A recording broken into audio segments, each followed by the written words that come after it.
Good morning, evening, and afternoon, everybody. Welcome to another episode of Drafting with Moximus. We've got a special one today because I've decided to go ahead and take the plunge here into the 8-4 queue.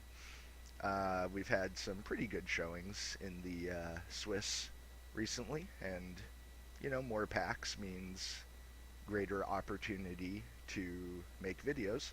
So even if we can replicate our recent showing, which is to kind of go 2-0 and then lose in the finals, we'll still be up.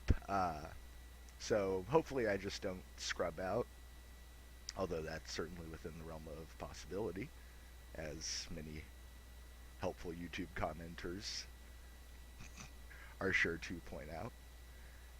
No, just kidding. I actually really enjoy reading, particularly there was a game versus Mardu Control with my constructed deck where commenters were able to really allow me to up my game in taking their advice and implementing it. So that's what we're here for. I mean, that's at least why I make videos, to try and mutually benefit other people who are interested in getting better at Magic and better at gaming, and hopefully, learn through my own gameplay, and then that discourse that happens. So what I'm saying is, feel free to leave comments, to subscribe, to reach out, because that's what we're all about here. And hopefully this queue will fill here now. We've got some momentum. I can crack a pack and stop yakking at you. Here we go. Radiant Purge, Weeloop. Okay, what else? Kind of a stinky pack all around. So the first pick, unfortunately, is between these two premium removal spells.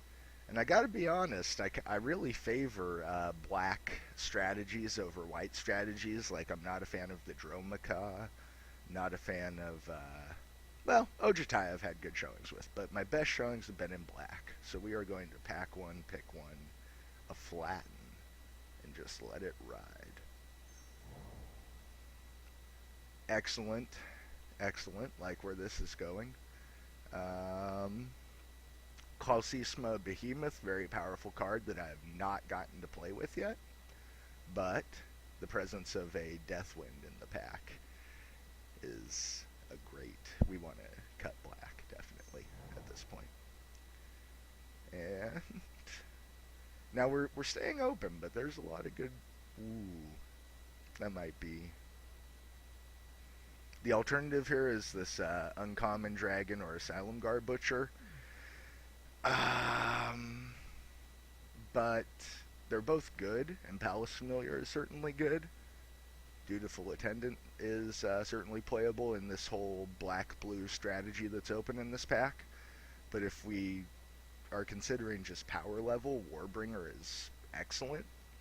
And this early in pack 1, that's putting us in a position to do well in a strategy that we are familiar with. And I think we're just getting hooked up here.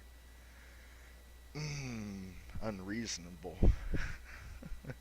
I think we take the Rager here. There are 2 Behemoths floating around. So we might see that other one. Rager is certainly powerful. Pyre Heart Wolf effect. Love it. Makes getting damage in that much easier. Although, I just kind of want to snag the Behemoth here. JK.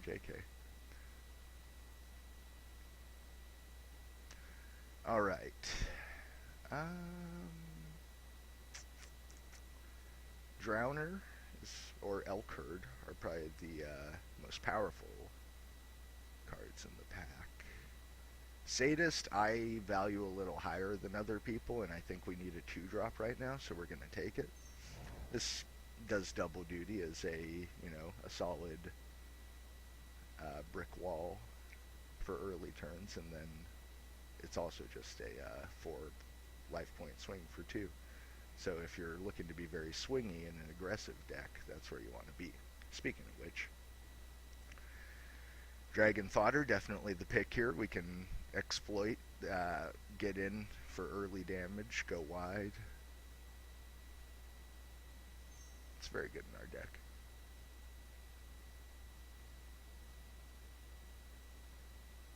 And I think some of the power of Calcisma Behemoth might be as just a 5/5 blocker. We leave it back with like mana up for removal, or cheaper removal, basically just eating their guy if they choose to swing into it. Um, yeah, I think this is a good card, but we're definitely going to be prioritizing the low part of our curve here. Ambuscade Shaman is a card we definitely want to see. We haven't seen another Flatten. Flatten Deathwind was a great pick 1 and 2, I think.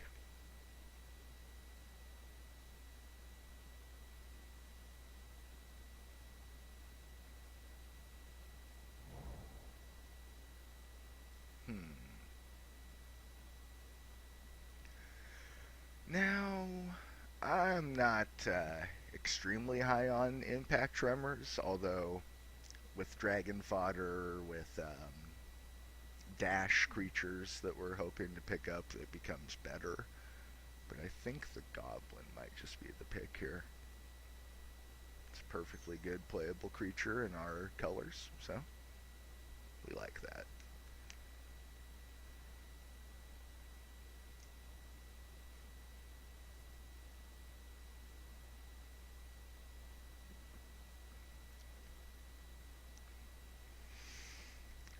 Da, da, da. Liking the look of the deck so far.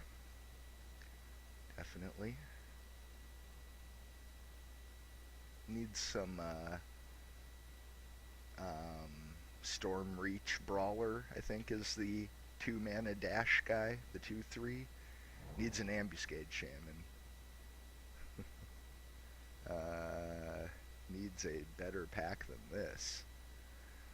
I don't think we take the 1/3 Dragon Enabler. Maybe we take a Contradict. We don't want that. We don't want people gaining life on us. This is a good cheap blocker that we don't want to have to face early and give our opponents value. This is the pack we opened. Comes back to us with a foil Duress. Yeah. Swag, as the kids say.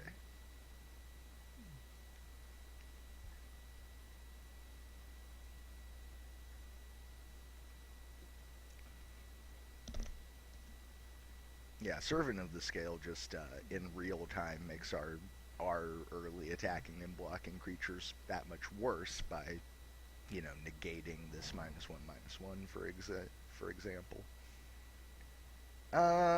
Between Foul Tongue, Shriek, and Impact Tremors, I still think that we don't take Impact Tremors. I think the Shriek is okay, especially because we have like Dragon Fodder or Shambling Goblin. So maybe it's a sideboard card, but maybe we play it as a trick. Depends on if we get a Butcher's Glee or a Coat with Venom, which are far superior tricks. Maybe even the best in the format. Super late Palace Familiar. Kind of unbelievable. That could bother us. Although, yeah, because we don't really have a ton of,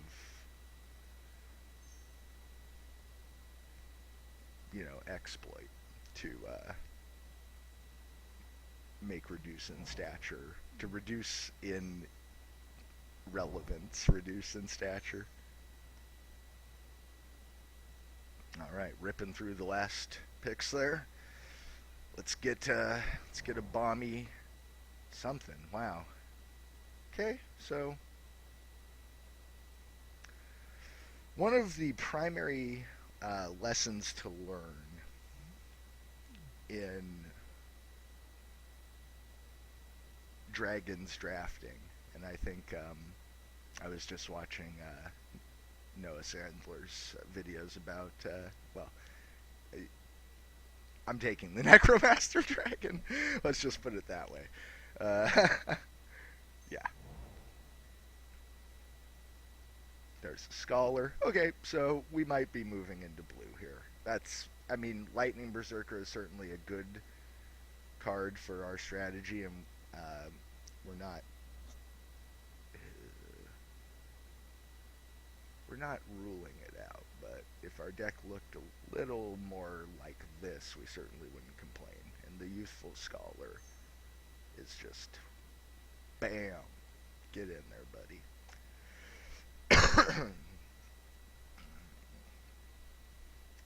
So, we drafted well. We stayed open so far. Not, congratulating myself too much here. We'll see if. What? Oh my gosh. No! Go! The.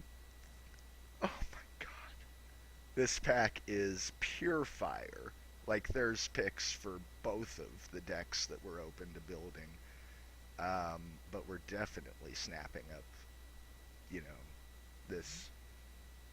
This is just the strongest card. For a few reasons. A flying 2-1 for 2 is excellent. A flying 3-2 for 4 over 2 turns, and you get to counter removal, for instance. Just super tight, super great. This is a card I've mentioned by name numerous times, and there are several cards in the last couple packs that really um, make it good. So what we have to anticipate is that we're passing, a dash deck that we started off. Oh gosh. Okay. Well, I got the Stratus answer. That's all we cared about.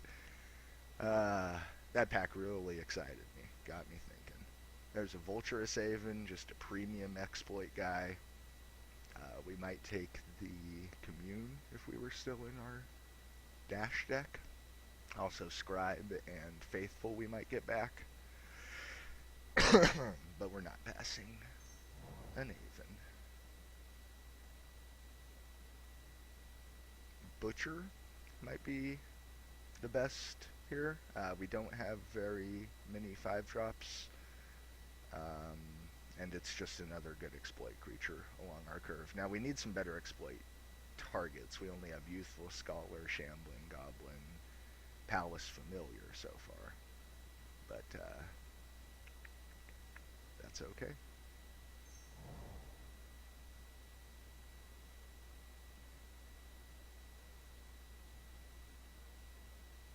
That pack was bonkers. Yeah, we're putting somebody into a sweet dash deck. And super late Beltoll Dragon, which we will welcome with open arms.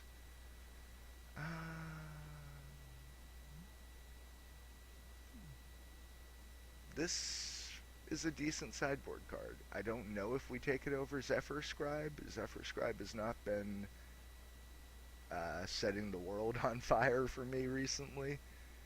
But I think we need a 3-drop anyway. We probably don't want to be discarding our creatures. Our creatures are pretty sick. We just snag a late Hardened Berserker.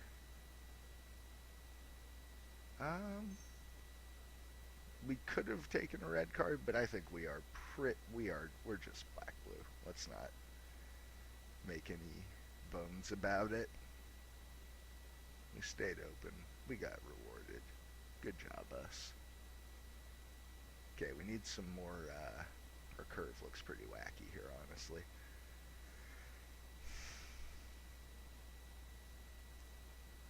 We gotta focus on removal, and then like megamorphs, or rather morphs. Fate is pretty good for our purposes. We can pick up Jeskai, the non-flying Palace Familiar. We can pick up I'm just thinking of exploit targets because we have premium exploit creatures. We have Butcher, Aven. Um, yeah, I wouldn't call say, hey, this. Why do they have to do this? We're just gonna play this in our control deck. This card is fire. I love this card. It's a good finisher, actually. Start dashing it for 4. Icebreakers, I haven't been terribly impressed with, and I just don't think we want anybody to be doing any shenanigans on us. Alright, we'll put this guy back at 3, because it makes our curve look not as dysfunctional.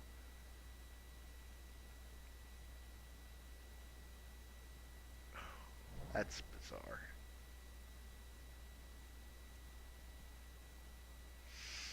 Okay.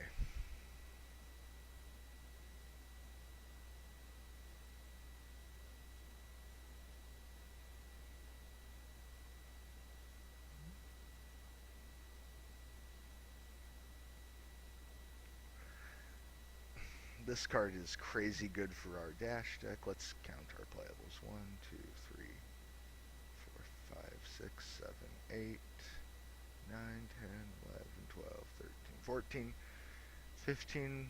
And then we have Wild slash Fierce Invocation. But Aven Surveyor.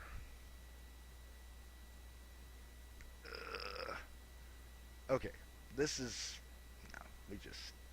We just need to commit, and we can pass red back to the left now because we know we're probably going to see some of those excellent red cards again. We want to go down the curve here, so we're probably going to snag up these rats. Shamanic Revelation can beat us. Channel Harm can might beat us. It's better against aggro decks. Paddle Brawler is a great card for our deck. I think between a Surveyor and a Angler, we jam the Angler here. Because we're casting that for, 3, hopefully. Ideally. Shifting Loyalties can be powerful. Oh my gosh.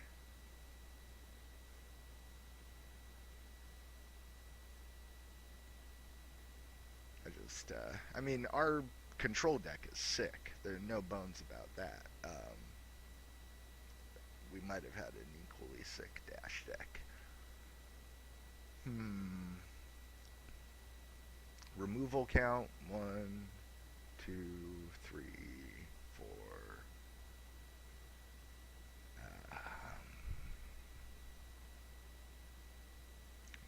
5-ish. Yeah, maybe. So it's between Whiskaway and the Sage, but we'll take the Sage. We will ram jam a Monastery Siege here. That is excellent. Some good card advantage. Now the control deck is really coming into focus. I favor a Ancestral Vengeance for the board over a Refocus. Maybe that's incorrect. Just Ancestral Vengeance does more against certain decks. We're real close to hitting a good number of playables for our deck. We haven't seen any black removal from Fate, like Reach of Shadows, etc. So that's kind of a sign, but we've gotten excellent blue. We'll take a fixer here.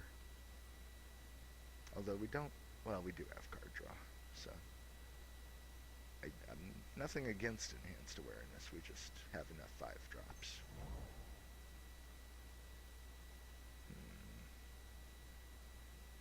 Here's a Grim Contest. Might be worth the splash that we just picked up the fixing for. Host. Yeah, we have Delve.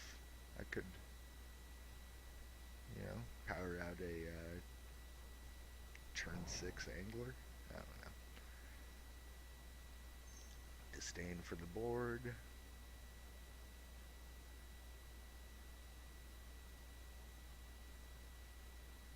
And we have potential, even for Foul Tongue Shriek to be good.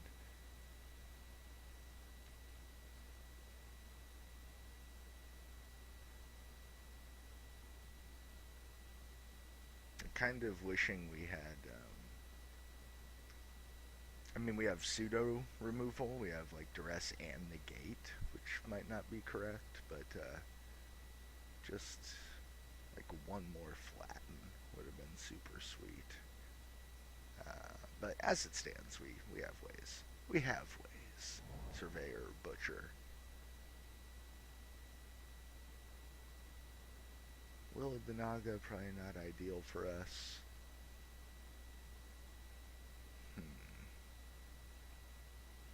Better than a rune mark by far.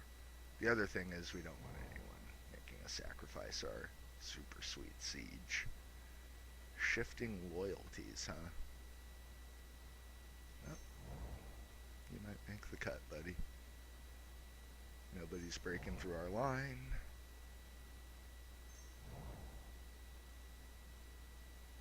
And a last pick fascination.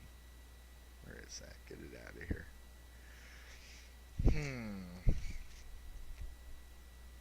Alright. So we have something pretty close to a super sweet control deck right here.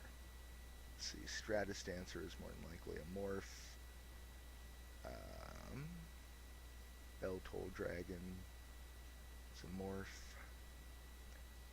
This guy will be trying to cast for 3 or 4.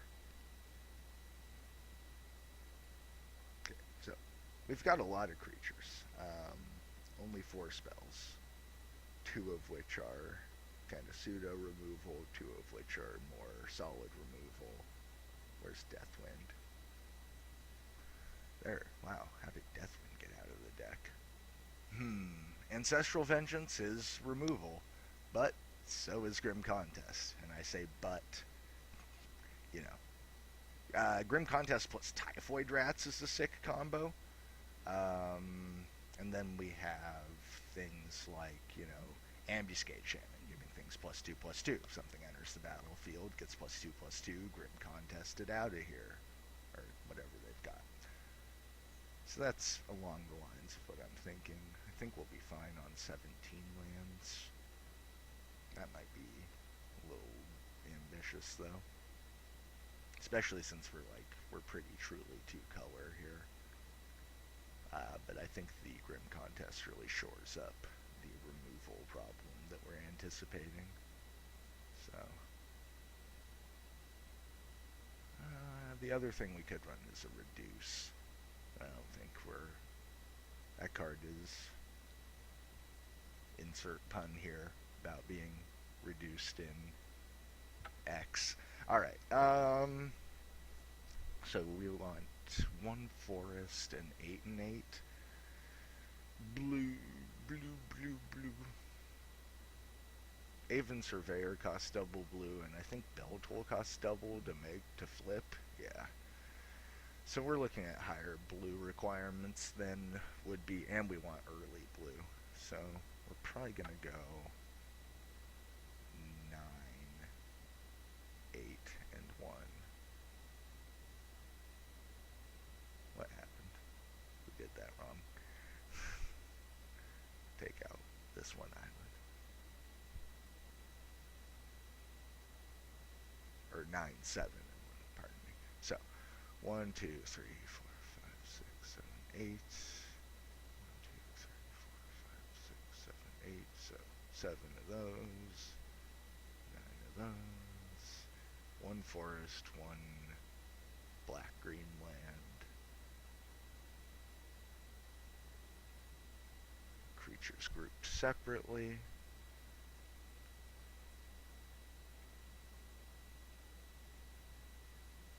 And Payao.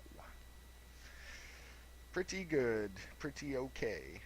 Wandering Tomb Shell goes up in value because we have the Grim Contest. Also, might be what we need to kind of stall the board alongside our other big butts here, like Gurmag Angler. That can be a tough nut to crack, just having like a 5/5 and a whatever, a 1/6 or a 4/4, make some zombies. Yeah, I'd say we're in good position here. The deck is sweet. I think 18 lands is probably correct, although oh no. Yeah, we're trying to get cute with our removal, so 18 is probably the way to go. Alright, I feel good about it. If I had to rate it, I would conservatively give it a C+. I mean, we've got, go down the checklist. We've got, all the premium, at least one of the premium exploit puzzle pieces. We got a sweet Megamorph here, a Siege, which will potentially do some work. Yeah, and we're discarding to fuel our Angler. Deathwind is really versatile removal. So C plus is probably a little too conservative, but we'll see how it fares. We're in the big leagues now. So I do hope you will join us for round one. All right, see you there.